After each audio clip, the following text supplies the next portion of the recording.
상쾌한 아침 원주에서 출발합니다.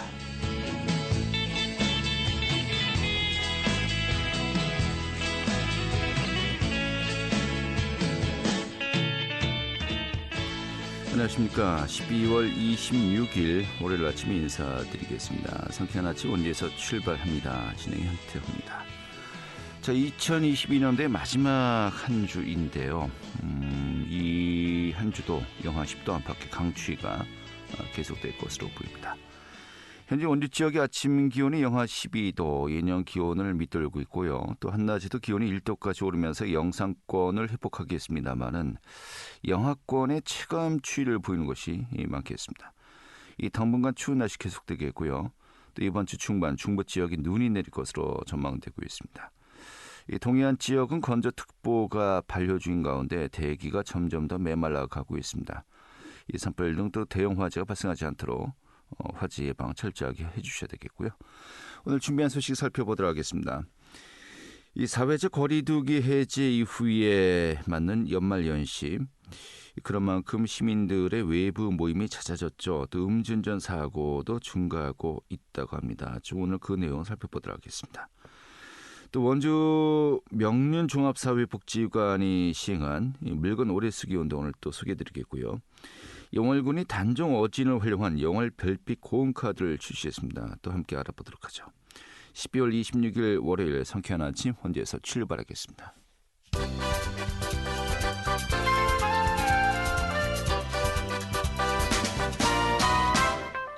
오늘의 뉴스입니다.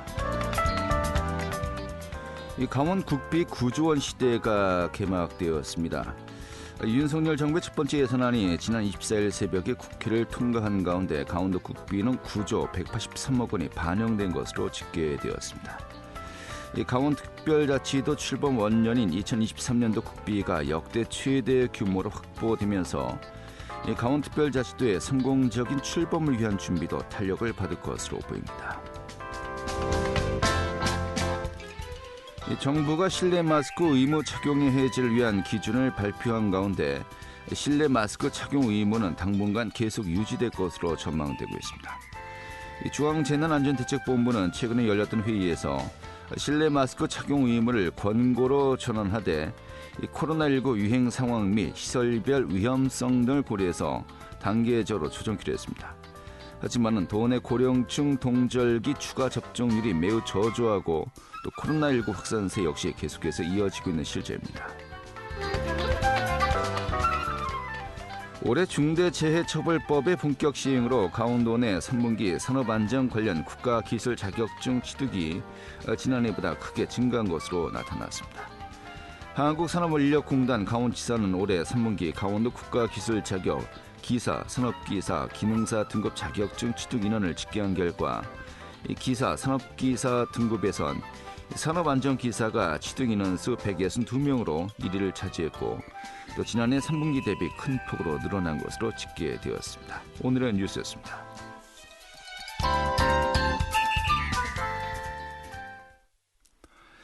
네, 연말연시를 맞아서 음주운전 단속이 시행되고 있습니다. 그런데 음주운전 단속 사례도 점차 증가하고 있다고 하네요.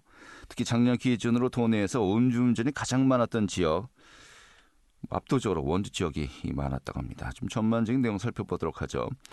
한라대학교 경찰행정학과의 남재성 교수 연결하겠습니다. 교수님. 네, 안녕하세요. 남재성입니다. 네, 반갑습니다. 연말연시를 맞아서 지난달부터 내년 1월까지 음주운전 집중 단속을 이제 실시하고 있습니다만은 교통사고 위험이 음주운전을 해서 점차 또 늘고 있다고 이야기 들었습니다. 이 전반적인 그 단속 현황은 어떻습니까? 네, 강원경찰청에 따르면 올해 11월 말까지 음주운전 단속 건수가 약 4,300건 정도 달하고 있고요. 네. 이걸 월별로 환산을 하면 약 393건, 하루 평균 12건 정도가 단속이 되고 있는 상황입니다. 네. 특히 이제 사회적 거리두기가 해제가 되면서 3월 이전까지는 약 300건 정도에 머물렀지만 최근에는 400건 이상 발생을 하고 있고요. 특히 말씀하신 원주 같은 경우는요. 하루 평균 3.1명, 그러니까 총 누적자가 올해만 1,032건이 음주 단속에 적발이 됐습니다. 네. 도내에서 가장 많고요. 코로나 위기가 조금은 좀 완화되자마자 다시금 음주운전이 급속도로 확산되고 있는 상황입니다. 네. 원주 지역 같은 경우 하루에 3.1명. 이걸 뭐 꾸준하다고 해야 됩니까? 참 어떻게 네. 표현해야 될까요? 뭐 원주 같은 경우는 코로나 이전에는 한 5명까지 올라간 적도 있는데요. 네. 점차 줄었다가 다시 이제 급상승하고 있는 그런 상황이라고 말씀드릴 수 있습니다. 사실 요즘 또 음주운전에 단속되는 분들 상당수가 경찰의 직접적인 단속보다도 다른 분들의 어떤 신고에 의해서 어떤지 사고가 났을 때 음주 측정을 한 결과 이게 단속되는 경우가 또 상당히 많이 있지 않습니까? 그렇습니다. 예, 실제로 단속이 직접적으로 되는 것보다는 예컨대 대리운전을 하는 과정에서 본인이 직접 주차를 하려고 한다든지 네. 아니면은 뭐 이 다음날 숙취운전에 이 적발이 된다든지 직접적인 단속보다 간접적인 단속 또는 그 이후의 영향에 의해 단속되는 경우도 대단히 많이 발생하고 있습니다. 네. 그럼 이게 사실 말이 하루에 3.1명이지 좀 약간 빙산의 일각이다 이렇게 좀 볼 수도 있겠군요. 그렇습니다. 이건 적발되는 건수이고요. 소위 저희가 범죄학에서 암수범죄라고 하는데요. 네. 실제로 위반은 했지만 적발되지 않는 건수를 환산하게 되면 이것보다는 훨씬 더 많이 발생한다. 이렇게 말씀드릴 수 있습니다. 알겠습니다. 올해 그 코로나19로 인한 사회적 거리 두기가 올해 3월까지 이제 유지되지 네. 않았습니까? 그럼 그 이후에 이 음주운전 단속 건수 이 증가세가 눈에 띄게 좀 차이가 있는 건가요? 어떻습니까? 그렇습니다. 이제 강원경찰청에 따르면 가장 제가 정확한 데이터를 말씀드리면 1월부터 3월까지의 월 평균 308건의 음주 단속이 있었거든요. 적발 네. 건수가 있었거든요. 예. 그런데 4월 이후에는 월 평균 423건입니다. 그러니까 116건 이상 월 평균 지속적으로 증가를 하고 있는 거고요. 결국은 사회적 거리 두기에 인해서 보통 저녁 6시부터 자정까지 적발되는 건수가 약 49%거든요. 네. 그러니까 결국은 사회적 거리 두기의 완화가 음주운전에 직접적인 영향을 미쳤다. 이렇게 이제 볼 수 있는 것이죠. 알겠습니다. 이런 가운데 작년 한 해 전체 단속 건수가 4,200여 건이었는데 네. 올해 뭐 벌써 작년 1년 통틀어서 단속 건수를 벌써 뭐 좀 넘거나 근접했다는 또 통계가 있더군요. 네, 작년 건수는 이미 이제 11월까지 상회를 했고요. 예. 그 수치, 이제 12월 수치를 더하게 되면은 작년보다는 약 10% 이상 증가하지 않겠냐 이렇게 이제 예상을 하고 있습니다. 그렇군요. 또 이제 지역별로 좀 봐야 되겠습니다만은 도내 18개 시군 중에서 원주 지역의 그 단속 건수가 작년 같은 경우 뭐 거의 1,000건에 육박합니다. 뭐 한 네. 도내 18개 시군 중에서 원주가 한 4분의 1 정도를 차지한다는 것인데 이거 뭐 춘천과 강릉과 비교하더라도 굉장히 압도적으로 많네요. 이제 사실 그건 이제 절대 인구가 많기 때문에 네. 음주운전 단속 건수도 많을 수 있고요. 여러 가지 변수가 있긴 합니다만은 특히 강원경찰 중에서 원주경찰이 어쩌면 더 열심히 단속하고 있고 열심히 적발하려고 하는 예. 그런 모습도 동시에 나타나고 있는 것입니다. 예. 이 사람 인구수도 많고 원주경찰서가 또 유난히 열심히 단속 활동을 한다. 좀 이렇게 볼 수 있는 겁니까? 예, 그거는 오히려 사실 긍정적이죠. 예. 본인들이 이제 교통경찰이 해야 되는 중요 역할 중에 하나이고요. 또 음주운전 때문에 나타나는 교통사고가 대단히 많이 발생하거든요. 네. 그래서 그런 것들을 억제하기 위한 적극적인 정책들이 이제 결합한 것인데요. 예컨대 올해만 하더라도 강원도에서 500건 이상 음주운전 교통사고가 발생을 했거든요. 네. 그런 걸 보면 결국은 원주에서 이런 것들을 예방하기 위한 보다 적극적인 움직임이 있다. 이렇게 이제 긍정적으로 전평가하고 있습니다. 알겠습니다. 자, 우리가 이제 단속 건수만 이야기했습니다만 지금 말씀하신 것처럼 음주운전 이후에 또 교통사고가 나면은 이게 또 대형 사고로 바로 연결되는 그 비율이 좀 더 높지 않습니까? 네. 실제로 그 음주운전과 관련된 사고 비율은 또 어떻습니까? 네, 뭐 최근에 가장 대표적인 사례가요. 이 서울 강남구 초등학교 앞에서 이 음주운전을 하던 SUV 차량이 이제 초등학교 3학년 이 학생을 이제 사고를 유발을 했고요. 이 네. 초등학생이 사망을 했습니다. 이게 뭐 뺑소니냐 아니냐 뭐 사실 또 논란이 많았습니다만은 예. 네, 일단은 뺑소니는 아닌 것으로 결론이 나고 있는데요. 예. 이건 비단 이제 이 한 사례뿐만 아니라요. 올해 강원도의 경우에도요. 벌써 6명이 음주운전 교통사고로 사망을 했습니다. 이 사망사고라든지 또 부상자는 무려 625명에 달하고 있는데요. 결국 음주운전은 본인뿐만 아니라 타인의 신체나 생명에도 직접적인 위해를 줄 수 있는 대단히 위험하던 그런 사고 유형이다라는 건 이미 다양한 사건 사례를 통해서 충분히 입증이 되고 있습니다. 알겠습니다. 근데 음주운전은 이 재범률이 네. 더 높습니까? 어떻습니까? 좀 음주운전 통계적으로. 재범률이 음주운전 재범률이 지난해 44.8%이거든요. 예. 그리고 최근 10년간 40%를 하회한 적이 단 한 번도 없습니다. 어허. 우리가 이제 일반적으로 성범죄의 재범률이 가장 높다라고 얘기를 하는데요. 이 음주운전의 재범률은 성범죄의 재범률을 상회합니다. 예. 그러니까 모든 범법행위 가운데에서 가장 높은 재범률이 바로 음주운전이거든요. 그럼 이게 이제 왜 이렇게 재범이 높냐? 가장 많이 이제 논의가 되는 게 말씀하신 대로 음주운전은 했지만 적발이 되지 않는다라고 하는 생각들. 두 번째는 적발은 됐지만 별로 강한 처벌이 내려지지 않았고 면허를 재취득하는 데에서도 어려움이 없었다라는 점. 네. 세 번째, 이게 이제 가장 중요한데요. 음주운전 상습범들의 가장 큰 특징이 자아 존중감이라든지 자기 통제력이 현저히 낮다라고 하는 그런 심리적 문제가 발견됩니다. 네.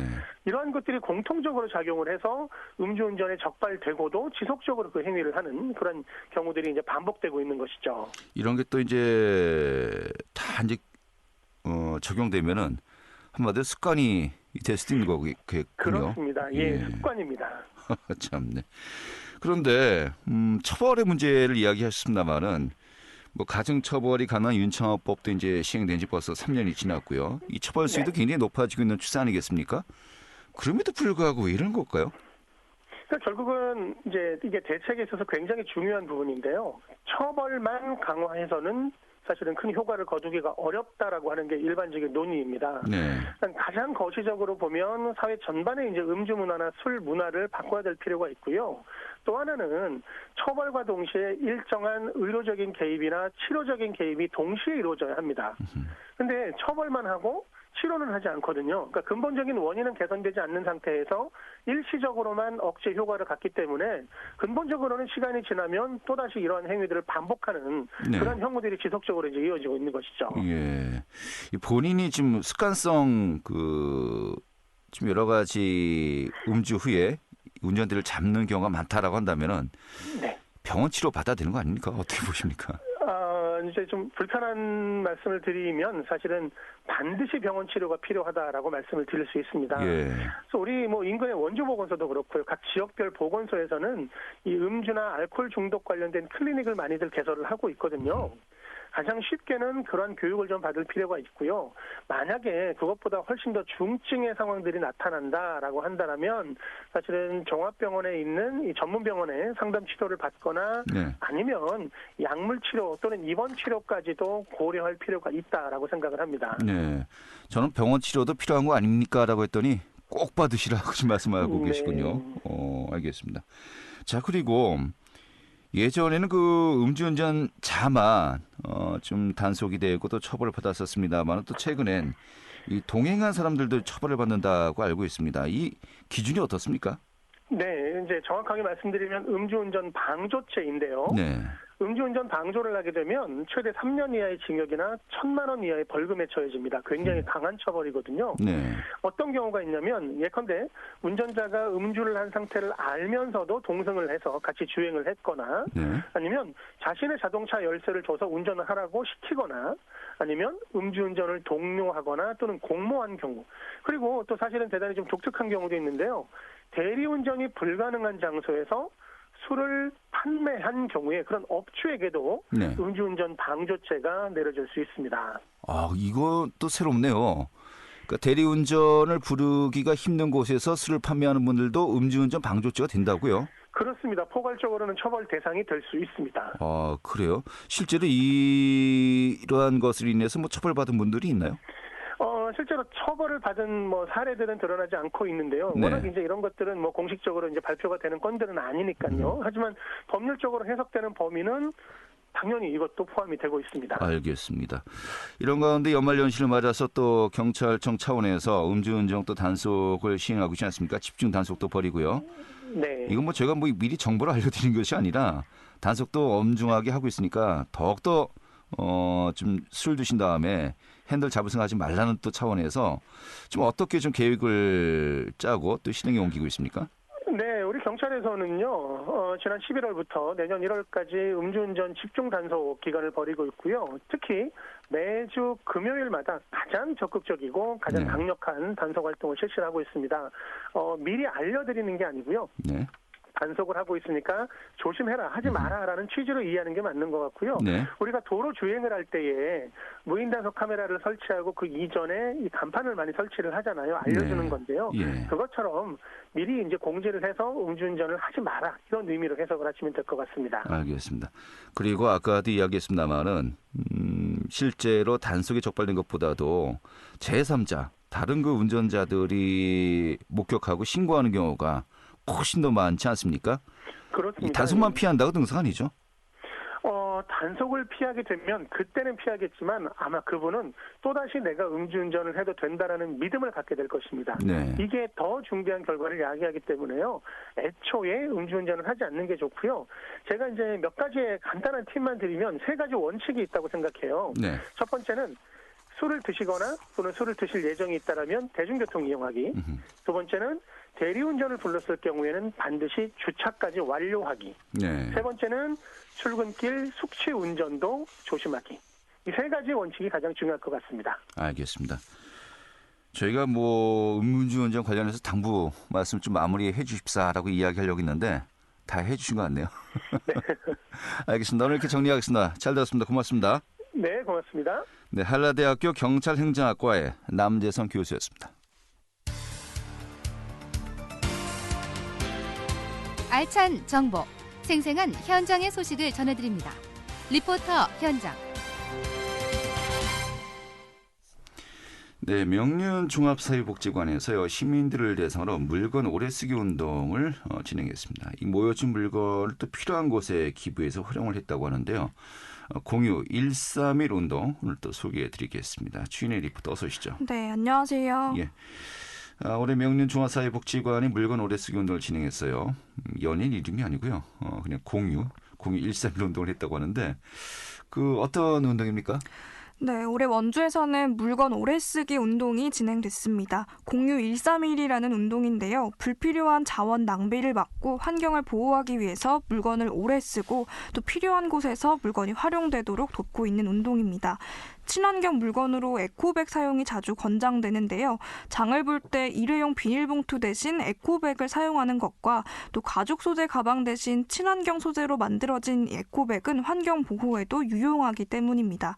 그런데 장을 볼 때 비닐봉투 대신 에코백을 사용하는 것이 실제로 환경적인 의미로 이어지려면 최소 130번 이상을 사용해야 한다고 하는데요. 실제로 몇 번 쓰지 않고 집에 보관 중인 에코백이 많으실 텐데요. 에코백의 사용이 의미 있는 환경 보호로 이어지도록 130번 이상 활용되도록 하기 위한 취지에서 이번 운동 이름은 공유 131로 지어졌습니다. 올 한 해 동안 에코백 활용 운동을 성공적으로 마쳐서 텀블러와 아이스팩으로도 운동을 이어가는데요. 원주 명륜 종합사회복지관 최미정 사회복지사 이야기 들어보겠습니다. 오늘 소개해드린 물건 오래 쓰기 운동 역시 탄소 저감의 실천이라고 보시면 됩니다. 어쩌면 우리가 덜 소비하고 덜 버리고 오래 사용하는 게 지금 당장 할 수 있는 탄소 저감 실천 활동이 아닐까 생각되는데요. 내년에도 공유 131 시리즈는 계속될 예정입니다. 많이 관심 가져주시고 개인 또는 단체에서 궁금한 점이 있으시면 언제든지 명륜종합사회복지관 사회보장 특구팀에 문의해 주시기 바라겠습니다. 혹시 아직도 사용도 되지 못하고 잠든 기념품이나 굿즈도 2차, 3차 활용될 수 있다면 복지관과 함께 할 수 있는 좋은 아이디어가 있다면 연락 주시고 함께 고민하면 좋을 것 같습니다. 네, 이 집에서 평소에 잘 쓰지는 않습니다만은 환경적으로 또 의미 있는 물건을 모으자라는 또 운동입니다만은 올해 구체적으로 어떻게 진행이 되었습니까? 네, 시민들을 대상으로 집에서 쓰지 않는 에코백 기부를 받았습니다. 800여 개의 에코백이 모였는데요. 에코백이 필요한 곳에서 활용될 수 있도록 공유 131이라는 이름표를 붙여서 재활용합니다. 에코백은 동네 슈퍼와 원주 마트에 기부됐는데요. 마트에서 공유 장바구니로 활용되면서 비닐봉투 요금을 받지 않아도 되기 때문에 주민들 역시 호응을 하고 있는 상황입니다. 네. 또 이렇게 모인 에코백 또 활용 방안도 궁금하군요. 네, 에코백 모금과 재활용이 성공적으로 이뤄져서 이번에는 아이스팩 재활용 운동을 시작했는데요. 아이스팩 사용이 환경에 치명적이긴 하지만 아예 쓰지 않을 수는 없기 때문에 이왕 만들어진 아이스팩은 한 번 쓸 게 아니라 최대한 오래 활용하는 게 중요할 텐데요. 몇 번 쓰고 냉동실에 보관 중인 아이스팩은 무게가 많이 나가기 때문에 전기 사용량에도 치명적입니다. 자리를 차지하고 있는 아이스팩을 꺼내서 필요한 곳에서 사용할 수 있도록 기부를 받았는데요. 홍보를 시작한 지 5일 만에 300여 개가 모였습니다. 일회용품 사용이 잦은 반찬 가게나 사회적 기업에 기부해서 재활용하도록 했는데요. 공유 131 운동에 참여한 사회적 기업의 반찬 가게 시민 이야기 들어보겠습니다. 반찬 가게를 하면서 일회용품을 사실 굉장히 많이 쓰고 있거든요. 근데 그거를 쓰면서도 뉴스나 이런 매체를 통해서 그런데 이걸 좀 줄이고 싶다라는 생각을 많이 갖고 있어요. 점진적으로 저희는 이제 그 회수 가능한 용기를 사용을 한다거나 뭐 도시락 같은 경우에는 친환경이나 이런 거를 사용을 한다거나 생각을 많이 갖고 있습니다. 사실 그거를 저희 사비로 계속 그걸 이제 구매를 했었어요. 근데 이 기회를 통해서 좀 많은 양을 좀 공급을 받아가지고 내년에는 좀 많이 활용을 할 수가 있을 것 같아요. 네, 올해는 시범 운영이었고 내년에 좀 본격적으로 이 사업이 또 이제 진행된다고요? 네, 올해는 짧은 기간 시범 운영을 했는데도 불구하고 에코백의 경우는 800여 개, 아이스팩은 320여 개, 텀블러는 30개가 모여서 적극적으로 활용될 수 있는 곳에서 잘 사용이 되고 있습니다. 내년에도 공유 131 시리즈는 이어질 예정인데요. 개인이 쓰는 물건뿐만 아니라 기업이나 단체에서 기념품으로 제작하고 사용되지 않아서 남는 물건도 요긴하게 활용할 수 있다고 하니까요. 개인과 단체 많은 분들의 관심과 참여로 물건을 다시 알차게 활용할 수 있는 계기가 되면 좋겠습니다. 네, 알겠습니다. 오늘 잘 들었습니다. 네, 감사합니다. 네, 주인의 리포터였습니다.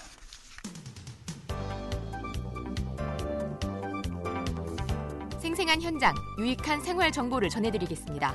KBS 원주라디오 상쾌한 아침 원주에서 출발합니다를 함께하고 있습니다. 네, 지금 시각이 8시 52분이고요. KBS 원주방송국의 상쾌한 아침 원주에서 출발합니다. 함께하고 계십니다. 영월군이 지역화폐죠. 영월별빛 고온카드를 출시했는데 단종 어진을 활용한 이 카드를 출시했다고 합니다. 올해 또 영월군이 법정 문화도시가 되기도 했었습니다만은 이와 관련된 내용 또 살펴보도록 하겠습니다. 영월군 경제고용과의 김경환 주무관 연결하겠습니다. 주무관님.